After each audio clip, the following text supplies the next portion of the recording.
Hello everyone, welcome in Prabhakar MBBS. Today's topic is chemical regulation. अभी तक हम लोग क्या बात किए, न्यूरल रेगुलेशन. क्या होता है न्यूरल रेगुलेशन, इसके बारे में हम लोग बहुत अच्छे तरीक़ा से डिस्कस किए. अब हम बात करेंगे केमिकल रेगुलेशन. केमिकल रेगुलेशन का नाम से पता चल रहा है केमिकल, इसका मतलब कोई ऐसा सब्सटेंस है, कोई ऐसा कंसंट्रेशन है, उसमें चेंज होने के कारण यह रेगुलेशन होगा. तो उसी को अपन डिस्कस करेंगे इस केमिकल रेगुलेशंस में.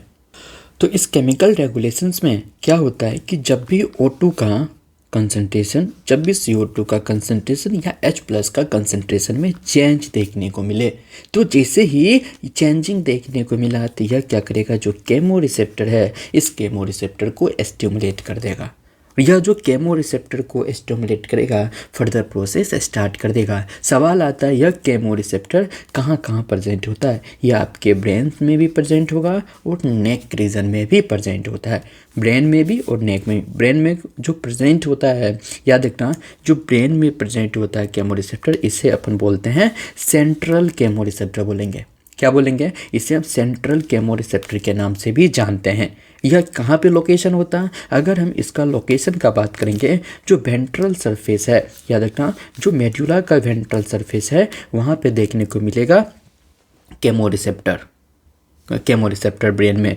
याद रखना, मेडुला का जो वेंट्रल सरफेस है, इसका मतलब surrounding floor of fourth ventricle. Ventral surface of medulla that is surrounding floor of fourth ventricle पे क्या हो जाएगा, लोकेशन देखने को मिलेगा सेंट्रल केमो रिसेप्टर का ब्रेन में. अगर अपन बात करें नेक रीजन को, तो नेक में जो केमो रिसेप्टर प्रेजेंट है इसे अपन पेरिफेरल केमो रिसेप्टर भी बोलते हैं. यह पेरिफेरल केमो रिसेप्टर नेक में कहाँ पे देखने को मिलेगा, कैरोटिड बॉडी में देखने को मिलेगा और एओर्टिक बॉडी में देखने को मिलेगा. किस में, कैरोटिड बॉडी और एओर्टिक बॉडी में. अब हम देखते हैं कि यह जो सेंट्रल केमो रिसेप्टर है और पेरिफेरल केमो रिसेप्टर है, दोनों वर्क कैसे करता है. तो सबसे पहले अपन बात करेंगे सेंट्रल केमो रिसेप्टर के बारे में. तो इसमें एक चीज़ याद रखना, जो सेंट्रल केमो रिसेप्टर है यह CO2 के चेंजेस को डिटेक्ट कर देता है. क्या करता है, जो CO2 में जो चेंज होगा उसको डिटेक्ट करेगा. और एक चीज़ बहुत इंपॉर्टेंट है, याद रखना, जो नॉर्मल रेस्पिरेशन है, यह नॉर्मल रेस्पिरेशन भी CO2 डिपेंडेंट होता है. तो इसके अपन स्टेप को देखते हैं किस तरीक़ा से यह वर्क करता है.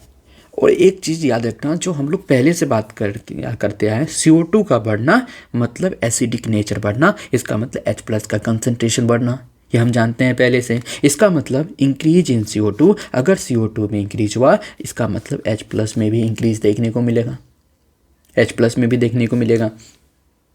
अब देखो इसमें मज़ेदार बात क्या होता है, हम क्या बोले कि यह सेंट्रल जो केमो रिसेप्टर है यह CO2 को डिटेक्ट करता है, CO2 के चेंजेस को. तो देखो फिर होता क्या है, कहानी देखो. तो CO2 बढ़ा, H+ बढ़ा, तो इसका मतलब क्या हो गया कि एक चीज़ सबसे इम्पॉर्टेंट फैक्टर है, only CO2 can crosses the blood brain barrier. जो ब्लड ब्रेन बैरियर है इसको केवल CO2 ही केवल क्रॉस करेगा. इसका मतलब CO2 तो आपके ब्लड ब्रेन बैरियर में क्रॉस होके चले गया, और जब CO2 ब्लड ब्रेन बैरियर को क्रॉस किया तो वहाँ पे CO2 रिएक्ट करेगा हमारे वाटर से, पानी से, और पानी जब भी रिएक्ट करेगा कुछ ना कुछ तो बनाएगा. इसका मतलब कार्बोनिक एनहाइड्रेज एंजाइम्स के प्रेजेंट में यह कार्बोनिक एसिड बना लेता है. ये कार्बोनिक एसिड इतना अनस्टेबल होता है ये तुरंत स्प्लिट हो जाएगा H+ और HCO3- में. H+ और HCO3- में. अब देखो इम्पोर्टेंट बात, ये जो H+ है यही H+ सेंट्रल केमो रिसेप्टर को स्टिमुलेट करता है. सेंट्रल केमो रिसेप्टर को देखो, CO2 आया लेकिन H+ दे गया, और यही H+ सेंट्रल केमो रिसेप्टर को स्टिमुलेट करता है. सवाल आता है कौन सा ऐसा ion direct central chemo receptor को स्टिमुलेट करेगा, that is called H+ ion. तो आप डायरेक्ट H+ आयन दो तो ये direct central chemo receptor stimulate हो जाएगा. तो फिर दूसरा सवाल है, जो सेंट्रल केमो रिसेप्टर है इसको वो किससे सेंसिटिव होता है, CO2 से. CO2 से अगर डायरेक्टली स्टिमुलेट कौन करता है वो H+ आयन, किस में, CSF में. नेक्स्ट है आपका what is peripheral chemo receptor. तो पेरिफेरल केमोरिसेप्टर का याद रखना, यह पेरिफेरल केमोरिसेप्टर यह डिटेक्ट करता है decrease in partial pressure of O2। मतलब O2 में डिक्रीज हुआ तो मतलब हाइपोक्सिया का कंडीशन आया तो आपका पेरिफेरल केमोरिसेप्टर एक्टिवेट हो जाएगा। तो एक चीज़ याद रखना, सबसे इम्पोर्टेंट जो इस चीज़ को कौन स्टिमुलेट जो होता है, इसको कौन किसके थ्रू स्टिमुलेट होगा, एक स्पेशल सेल होता है इसके पास प्रेजेंट, इस स्पेशल सेल को बोलेंगे ग्लोमस सेल। क्या बोलेंगे? Glomus cell. कहाँ प्रेजेंट होता है? पेरिफेरल केमोरिसेप्टर के पास। फिर इसका वर्क क्या है ग्लोमस सेल का, चलो देखते हैं। तो यह ग्लोमस सेल जो है यह प्रेजेंट कहाँ पे होगा? यह प्रेजेंट होगा आपका एओर्टिक और कैरोटिड बॉडीज। जो कैरोटिड बॉडी है और एओर्टिक बॉडी है उसमें एक ऑक्सीजन सेंसर की तरह काम करेगा, मतलब oxygen sensor in carotid and aortic body. और सबसे इम्पोर्टेंट यह जो है इसके पास oxygen sensitive potassium channel present होता है। क्या होता है? Has oxygen sensitive potassium channel इसके पास प्रेजेंट होगा। और यह क्या करता है ग्लोमस सेल? तीसरा इंपॉर्टेंट, यह हाइपोक्सिया कंडीशन को सेंस कर लेगा। हाइपोक्सिया कंडीशन को सेंस कर लेगा। देखो करता है क्या है, तो इस कहानी को इस फिगर के थ्रू समझते हैं। यह आपका क्या है? ये आपका ग्लोमस सेल है। कौन सा सेल? Glomus cell.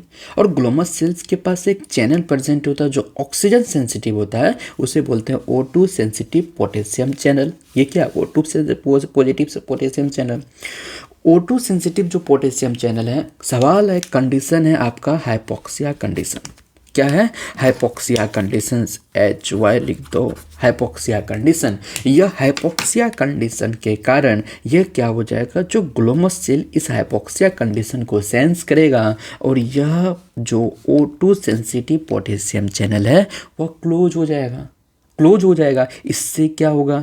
इससे होगा जो पोटेशियम का बाहर जाना था वो पोटेशियम बाहर नहीं जाएगा, अंदर में ही रह जाएगा। जब अंदर में ही रह गया तो इसका मतलब ग्लोमस सेल के अंदर पॉजिटिव चार्ज बढ़ गया। इसका मतलब ग्लोमस सेल का डिपोलराइजेशन हो गया। यह ग्लोमस सेल का जैसे ही डिपोलराइजेशन होगा, एक और चैनल को याद करो, that is called calcium channel.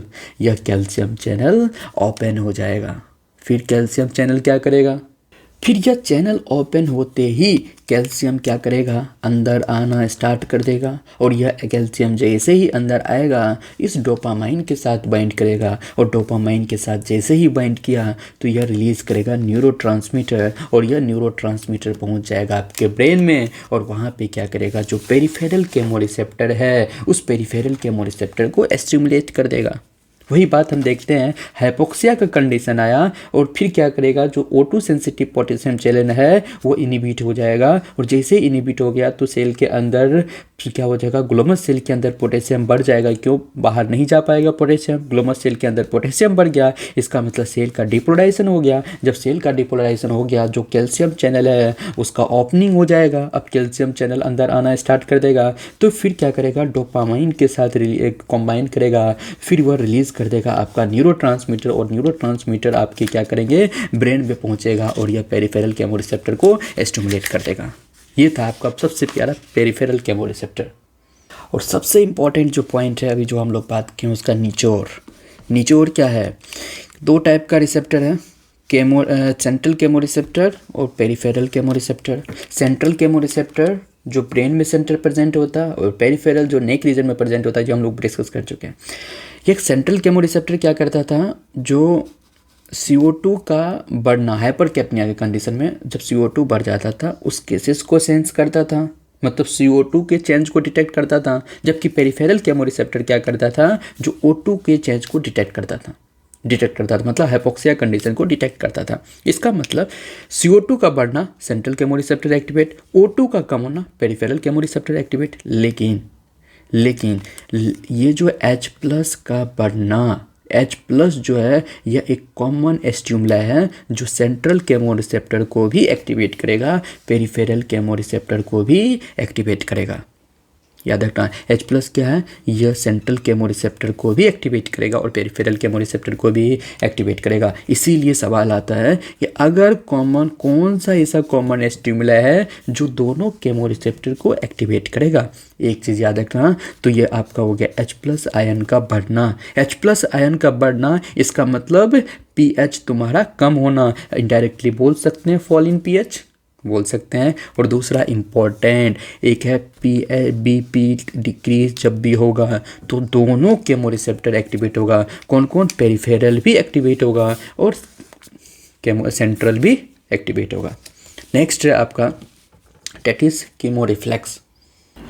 ये जो कीमोरिफ्लेक्स है कब देखने को मिलेगा, जब आपका केमोरिसेप्टर स्टिमुलेट करेगा। केमोरिसेप्टर चाहे सेंट्रल हो या पेरिफेरल हो।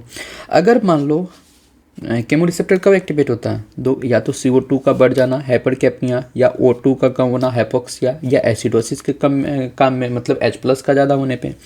जैसे ही कीमो रिसेप्टर स्टिमुलेट करेगा तो जनरेट होगा आपका कीमो रिफ्लेक्स। कीमो रिफ्लेक्स जैसे ही जनरेट होगा तो पर्सन क्या करेगा, हाइपर वेंटिलेशन करेगा। क्या करेगा, हाइपर वेंटिलेशन करेगा। और इस हाइपर वेंटिलेशन का मतलब क्या हो गया, ये आपका रेट इंक्रीज हो जाएगा। और जब रेट इंक्रीज होगा जो ब्रीथिंग का डेप्थ भी इंक्रीज हो जाएगा। इसे अपन बोलेंगे हाइपर वेंटिलेशन। और जब हाइपर वेंटिलेशन होगा CO2 का वॉश आउट होगा। CO2 वॉश आउट होगा, इसका मतलब CO2 डिक्रीज हो जाएगा, H प्लस भी डिक्रीज हो जाएगा और O2 तुम्हारा इंक्रीज देखने को मिलेगा। That is called chemoreflex. ये तो सबसे प्यारा टॉपिक था, that is called chemical regulation.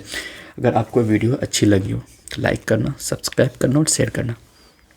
Thank you so much.